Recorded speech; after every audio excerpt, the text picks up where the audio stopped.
Hello, folks, and welcome to our talk on To Extinction and Beyond, the Xerces Blue and California Condor. I just wanted to say that I'm sorry that I can't be doing this in person. I was looking forward to it. I did a little walk through the natural history collection upstairs at the museum as part of the preparation, and I was looking forward to meeting and greeting and chatting with people and talking about biodiversity both at California and in Orkney, and this is still a way of being able to connect and to provide the presentation, but this was not my first choice. I'm afraid that's what we're stuck with. So I did do a talk for the Orkney Natural History Society on biodiversity when I was working in Ecuador. That was about 20 years ago. So it's nice to be back. I do need to do a little bit of an explanation as to why these two species are the subject of our talk. So one of the classes that I currently teach is for University of California, Berkeley. It's a post-baccalaureate class for pre-medical students. So those are students that wish to become doctors, but their bachelor's degree is in something quite different. For example, in history of art or in, Inca pottery, but they need to get their prerequisites to start their medical careers. So with these students, I like to find a way of connecting them, to provide a hook for them to be able to get to grips with nature. And the way I do that is by finding stories that are both relatable and local. And one of the stories I have been using in the classroom for years is the Xerces Blue story. As it turns out that last year, so July 2021, there was a new scientific paper published on the topic of museomics, published in the Biology Letters of the Royal Society. And that started me on a quest to learn more about the Xerces Blue and actually to see them. So the California Academy of Sciences, based in San Francisco, has the world's largest collection of specimens of the Xerces Blue. And that's something I wanted to see, to put my eyes on, to be able to connect to this species and then better understand the story. I sent an email to the Academy of Sciences asking for, an opportunity to see the collection, and I got no reply. Later on, I had been invited to make a talk at the Astronomers Museum, and I emailed with a link embedded of the Astronomers Museum and the Orkney Natural History Society, and I got an immediate response. Turns out that Chris Grinter, the curator of entomology, was himself making a trip to Orkney in June 2022. So it was a nice kind of connection between the two of us. Then for the Condor, 2021, we decided not to make the trip to Orkney, but to do local trips instead, one of which was a camping trip to Pinnacles National Park. It's about 2.5 hours from our house. My son and I went camping, and our goal was to see wild flying California condors.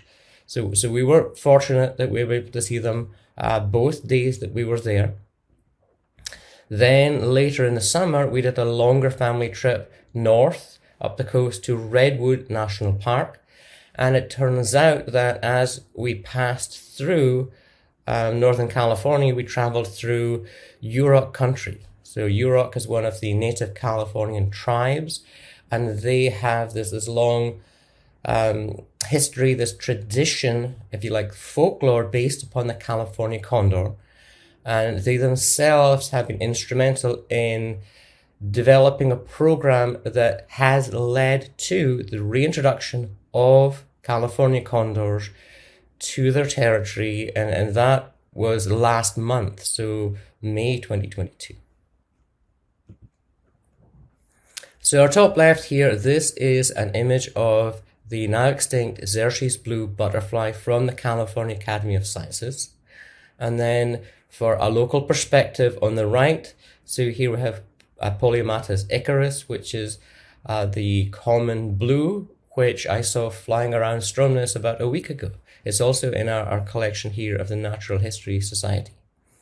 So it seems perhaps that the butterfly itself has inspired something of the classicist in the taxonomist. So Glauco, Psyche, Xerces is in the Lycaenidae, the family of blue butterflies. So the species name Xerces is derived from a Persian warrior king, and even Psyche, part of the genus name, refers to the Greek goddess of the soul. And even the common blue, the species name is Icarus, which brings to mind, one of the iconic images of a flight of fancy. So the Xerces Blue inhabited the coastal sand dunes of the Sunset District of western San Francisco. It is of note because it was perceived as being the first American butterfly to become extinct, and that was directly due to the urban development as San Francisco expanded to the west and took over the habitat, the sandy soils derived from sand dunes. And after I had my meeting at the California Academy of Sciences, I wanted to go and see Lobos Creek, where the last specimen was collected. So this is a little clip from that one trip. I'm here at Lobo Creek Valley Trail in the Presidio of San Francisco. These sand dunes, the sandy soils formed from former sand dunes, this was the habitat of the Xerces Blue butterfly. In fact, this plant here in the foreground, this is deerweed, Acaspon glaber. So this was the host plant of the Xerces Blue butterfly.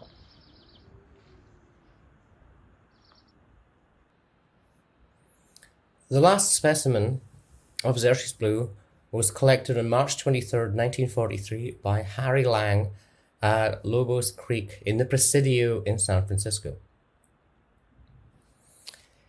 Years later, after it became obvious that the species had gone extinct, Harry Lang was asked in an interview of his perspective. What he ended up with was this very short and poignant statement. I always thought there would be more. I was wrong. So when I was in the California Academy of Sciences, I was looking through 3 trays of specimens. And in one of the trays was inserted this little typed note. And it simply stated, there is a little likelihood it will ever appear again.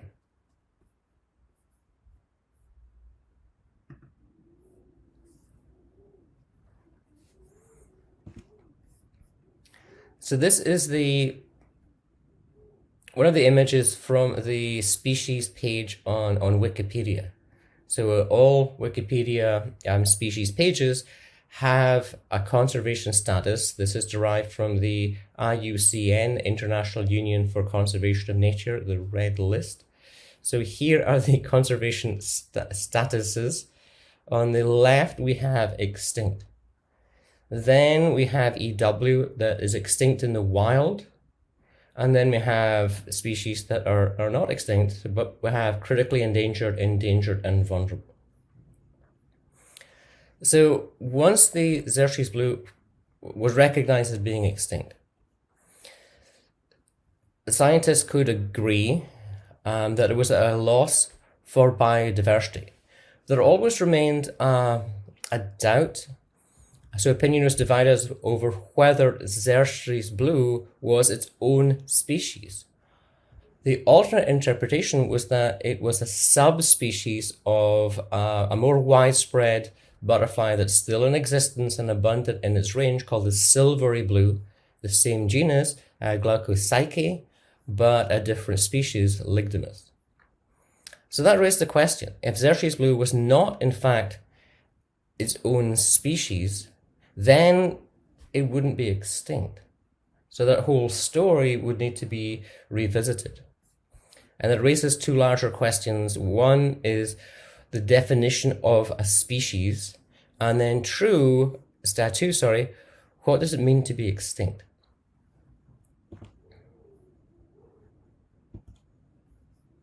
So this is where that 2021 paper figures in. In fact, this is the cover of the journal featuring another image of the Xerces Blue. So this term here, museomics. So it is a contraction of the two terms museum and genomics. So the goal is to couple museum specimens that contain the DNA of the species, the genomics, and then using that to answer or to address questions that cannot be answered in any other way. So we can't go and do any studies or observations of the species ecology, its host plants, its the caterpillar stages that aren't preserved, but the DNA can be collected from museum specimens and analyzed and compared to other specimens. So this was the objective. So a portion of one of the specimens of Xerces Blue held at the Field Museum in Chicago was collected. So the original specimen was collected in 1928. DNA was extracted from that in their paper. In fact, here we have one of the authors, Dr. Corey Moreau. This is a tweet she put out announcing the publication of the paper. They acknowledged that in the 93 years since the specimen was collected, the DNA had degraded. It wasn't of the highest quality as you'd get from a new species. They were able to use one area of DNA, it's a gene that exists in the mitochondria, for an enzyme called cytochrome oxidase. So they constructed a phylogenetic tree based upon that gene, which allowed them to compare the museum specimen to other specimens that already had that analysis done, and it was available in an open access genomic database. So this is the title of their paper. Museum Genomics reveals the Xerces Blue butterfly was a distinct species driven to extinction. So one thing that jumps straight off the page is that the title to their paper can also be interpreted as the conclusion of their paper. So the results are rather difficult to interpret and very small to see. So one of the ways I explain this to students is that essentially what you're doing is this. It's find the differences. So what you're looking for is differences in the gene, in the base sequence of the gene for the species you're studying, compared to other studies. So the rationale is that if you have two specimens of the same species, then the base sequence of the gene is going to be, if not identical, very, very similar. But when you're comparing different species, as the species have been separated for varying amounts of time, the longer the period of separation in thousands or millions of years, the more differences there will be in the two base sequences. So all of the specimens here are top. This is that silvery blue, Glaucopsyche ligninus. So all of those specimens, the DNA is really, really similar. When we come down here in this area highlighted in a little magenta box, these are the specimens of the Xerces Blue. So it shows that they have a number of differences from the silvery blue. In fact, they're placed here more closely related to another species from the Los Angeles County area, hundreds of miles to the south.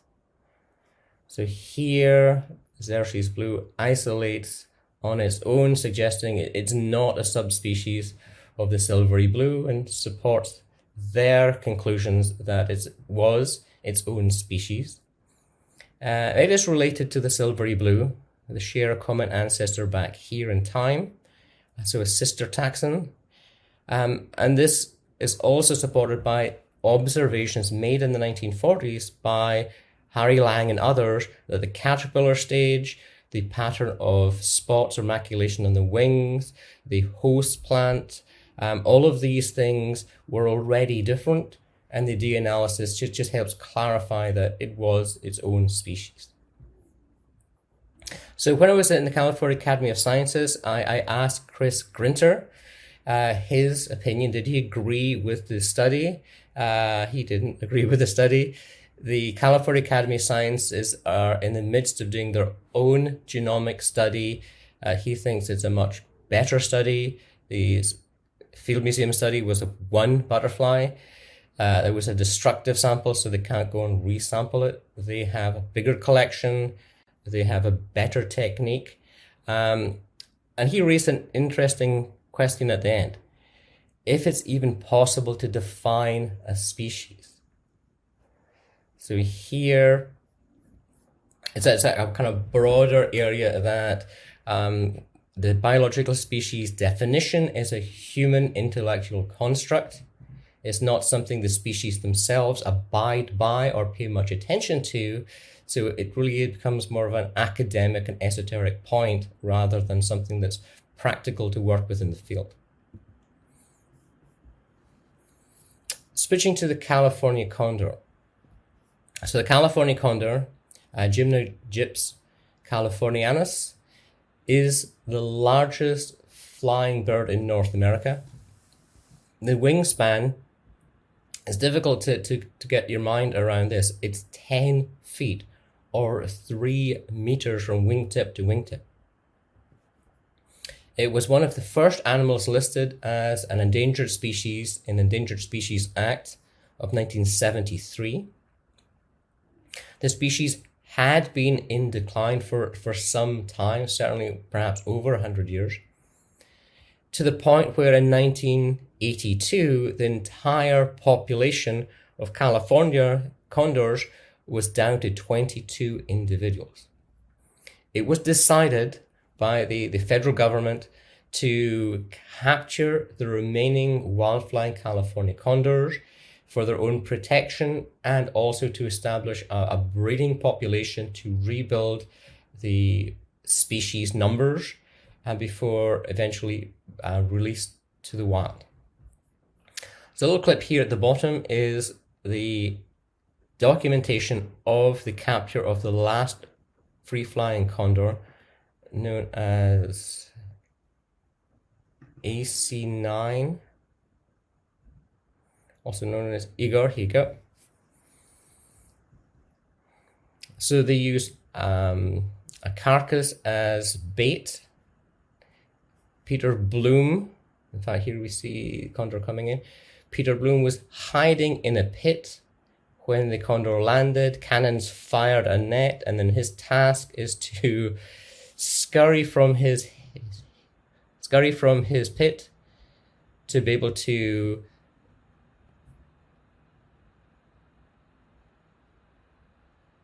there you go. Be able to secure Igor before either he escaped or perhaps damaged himself.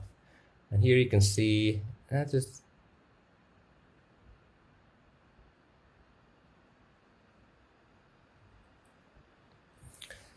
so once the condors were captured, they were transported to two breeding stations. One was Los Angeles Zoo, the other was the Wild Animal Park in San Diego. For scale, that's a raven. And then, packed into a portable kennel to be transported to the Wild Animal Park. Also in the background, that is Condor country. So that is rugged mountain scenery in the Transverse Mountains north of Santa Barbara.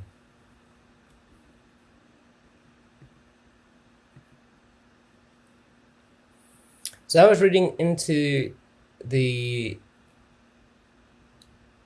ecological environmental climate during this time. So there was a concern that yes, the California condor was heading towards extinction, but there were strong opinions about how best to intervene and prevent that happening. So some prominent conservationists, including here David Brower, and some Native American groups, including the coastal Chumash from Santa Barbara County, were adamantly opposed to capturing and breeding the wild condors. They, for different reasons, felt that this was too much intervention. Their preference was to keep the condors in the wild, to protect the habitat, and allow the population to rebuild naturally. And also the point they made is that by removing the condors from the wild, it would make it more difficult to justify protecting the habitat if the condors weren't there. And it wasn't known how many years it would take from the condors being captured to being re-released. So during that time, from 1987 until 1992, the California Condor would have been extinct in the wild. That is a category. Currently, so this is from this year, 2021, it is categorized as critically endangered because of the small population number. So it was feared that taking the condors out of the wild would also take the wild out of the condors, that they wouldn't be the same birds as before the captive breeding program.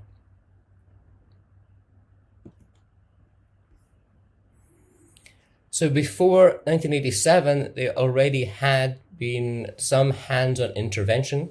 So eggs had been removed from wild condor nests.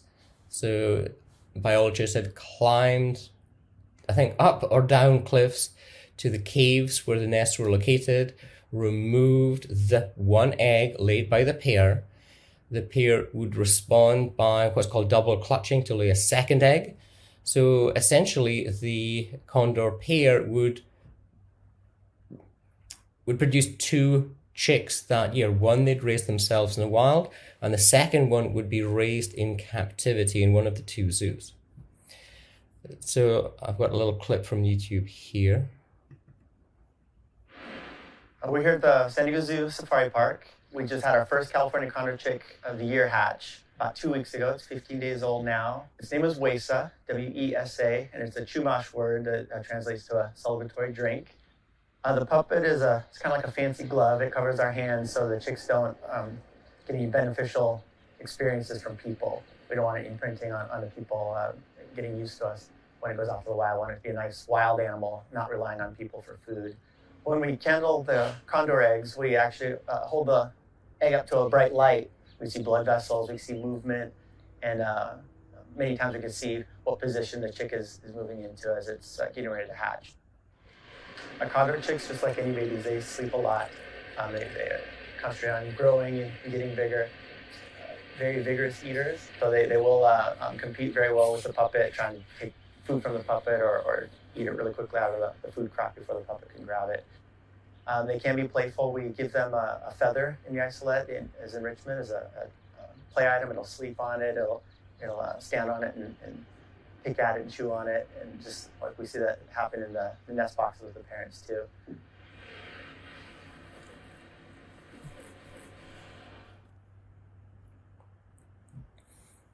Okay, so that covers some of the work of the California Condor Recovery Program.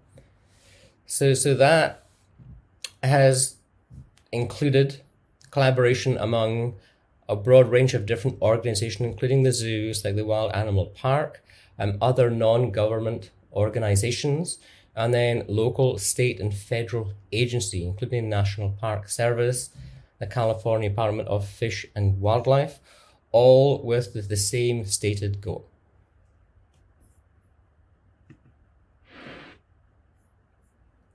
So here we have a chart. This actually is from Oregon Zoo that has the decline. So the estimated number of individuals in the wild, maybe about 150 in the early 1950s. And then the decline, so down 1975 and then 1982 when we were 22 individuals in the wild. And then 87 in the wild, 0. So that's when the last one was captured. We have population in captivity was 1 for a while, and then with the removing of the eggs and the raising of chicks, and then by the time the last condor was removed from the wild, then 5 in captivity, so the total global population was 27. So then you can see that the wild population stayed 0 until 1992 when we had the first releases, but the population captivity has been increasing, and then in 2010s they kind of crossed over, where we had more individuals in the wild than in captivity. So in terms of notable achievements, so 1988, so 1 year after the last capture, then we had the first successful breeding in captivity. 1992, the first birds were returned. So that was to the Xerces Blue Condor Sanctuary in Ventura County, California. Then the condors have been released in different regions. So Central California, Ventura County, but also Baja California in Mexico and the Grand Canyon in Arizona. So it was a deliberate policy to have regional release centers to establish separate populations, just so there was less likelihood of all of the released condors succumbing to, for example, an infectious disease. So they'd be spread out far enough apart that they would be independent. 2001, the first captive reared birds nested in the wild. That occurred both in California and in Arizona. 2002, so we had the first nesting, and in 2002, first successful chick being fledged. And then the last census, 2021, the total global population is 537 individuals. Of them, 334 are free flying. Some of the ones in captivity are never going to be released to the wild, and those hatched in the wild recently are transitioning from tagging every individual to leaving individuals, the first individuals that have no radiotelemetry tags at all.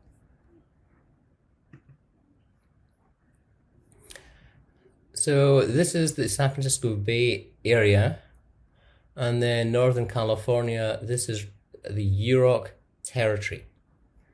So the range of the California Condor extended all the way from Baja California, Mexico, spotty distribution up the coast, but then also through Oregon, Washington State, and into British Columbia. And this may be going back hundreds of years, but also the range extended, you go back to fossil records, extended to the Gulf of Mexico. So all of those Native American tribes that had California condor in their range had, folklore based upon a variety of different species, but the California condor was a prominent one.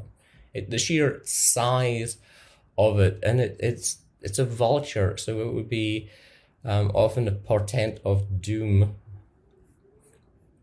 So in 2003, tribal elders in Yurok territory pioneered an effort to identify the cultural and natural needs to restore or resource restoration, and established that the California condor was the #1 priority. So they pioneered, or they were instrumental in conducting the studies, the feasibility studies. Was there sufficient food, quality of habitat that could support condor population? They built the California condor pens and the monitoring that they would require. The Yurok territory includes part of Redwood National Park, and in the Grand Canyon and in the Southern California mountains, the California condor nest sites are in caves in inaccessible cliffs. But in areas with redwoods, these trees that can get to 50, 60, 70 meters tall, often the tip of the tree has been damaged with lightning or is dead, and there are effectively cavities or caves in the canopy which have been, in fact here, this one from Big Sur, are used as nest sites for the California condor. So the nesting sites were this time in the forests rather than in the cliffs.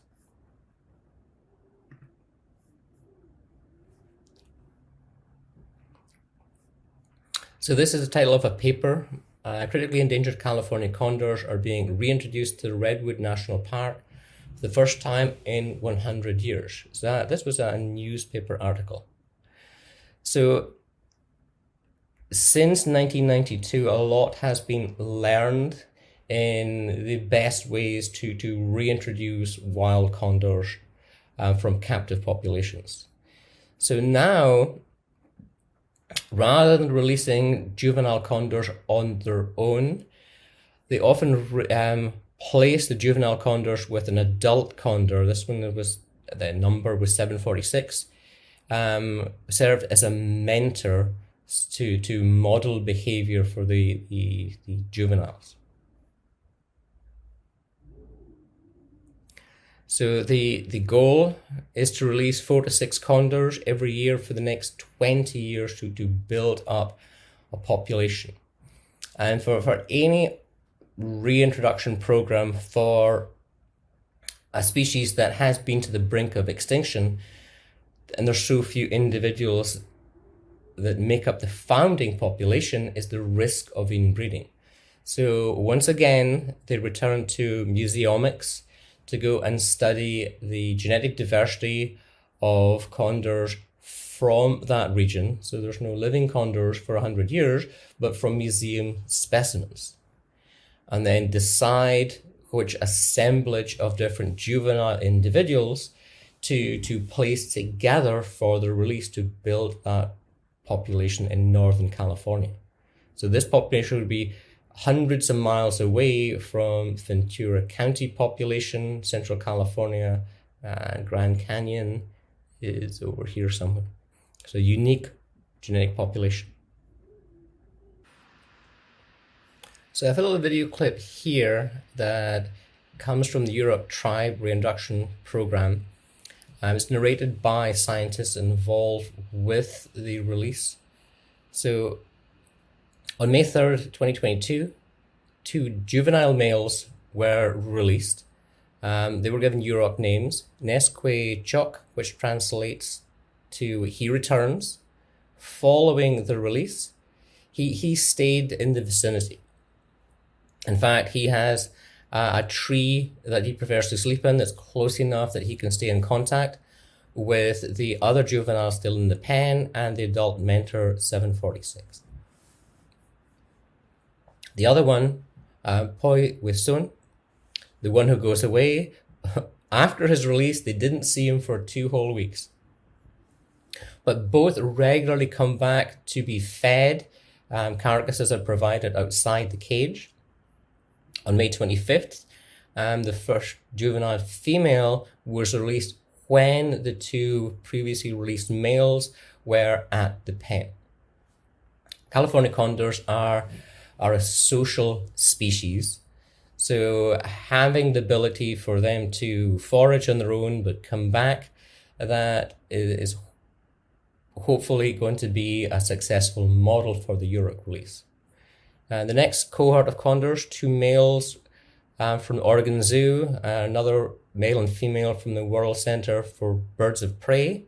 So they're going to be released later this year. So the video clip here, it's about 2.5 minutes long, that talks through the process leading to the release.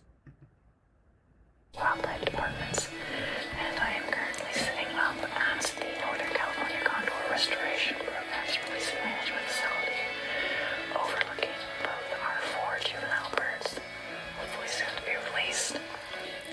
Apologies to anybody listening, but we must keep our silence as much as we can, so I'm speaking in a voiceless whisper. We don't actually want them to know that we're here. It's really important for the birds' health and wellness that they have as little exposure to humans as possible.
So Tiana Williams-Clausen, and the narrator there herself, she's a Yurok.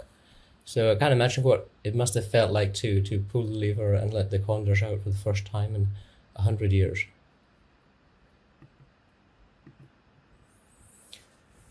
So that is a success story. The California condor is not extinct. In fact, it's free flying. The population is the highest now it's been for perhaps over 100 years. So this is something that I had not known until I started doing my research, that there was an extinction during the recovery program. So this is known as co-extinction. When one species goes extinct, another species, depending upon it, also goes extinct. This was inadvertent. So as they captured the last free-flying California condors, took them into the facilities for their preservation and for their recovery, part of the process was to delouse them, so treat them against parasites. But in the process, one species of avian chewing louse that lived exclusively on California condor, a Colpocephalum californici, was driven to extinction. So when the world's remaining condors were rounded up in 1987 and sent to recovery and breeding centers, the birds were treated for parasites, and this species of louse became extinct. You look at this, it was only discovered in 1963 and was extinct in 1987. So the last Colpocephalum californici vanished from the earth in a puff of carbaryl powder fumigation. So, as I said, that a lot of things have been learned from the California recovery program, so that in future, when an endangered species is taken into captivity for captive breeding, there will be an effort taken to preserve all of the associated species, including the parasites. There is a belief that parasites do play an important ecological role, and if the California condor feather louse was around, that may have become preferable to any parasite, any louse they pick up from other wild birds that didn't evolve with California condors, that could cause more problems than the one that had evolved with California condors over millions of years. Now, the last part of the story, this refers to the Xerces Blue that we started with, is this concept of de-extinction. So here, the banner is from a conference sponsored by TED Talks on de-extinction from 2013. And the goal of de-extinction could be summarized as the attempt to resurrect extinct species by a combination of genetic engineering and habitat conservation. And the bottom image here you may recognize as a clip from Jurassic Park. So that was science fiction. Currently, de-extinction is walking the line between science fiction and science fact. If you have stored DNA of high quality that could be used, ideally an intact genome with all of the genes present, that could be used to use genetic engineering to splice in some genes from the extinct species into a living, closely related species to make some form of genetic hybrid. So this paper, Reintroduction Resurrected Species, Selecting De-Extinction Candidates. So this listed Xerces Blue as a candidate species. And to be a candidate species, you had to have, some ability to survive in the current environment. So you introduced to a functioning ecosystem. So with restoration efforts in the Presidio of San Francisco, that would be true. The extinct species would have to have an ecological role it could fill. So as such, there are no species that have been de-extincted. It's an area of controversy in conservation biology. And some of the concerns is that if the public perception was that extinction is no longer a big issue because we can simply flick a switch and de-extinct something, then there's less need to invest the time and resources to preserve endangered species. Also, a concern is that it could be used by corporations that would otherwise not be allowed to, develop a project or to destroy a species habitat if they promise to pay for de-extinction. So here the concern would be that it raises like a false hope for species that are endangered, that we could just magically fix them using technology. Currently the technology is not there. It's a pipe dream. And at best, it could only be a supplement to actual conservation because the habitat would need to be intact before a de-extinct species could be introduced. The habitat's gone, this would not work either. So thank you, folks. So to Extinction and Beyond, the stories of the Xerces Blue and the California Condor. It has been a pleasure.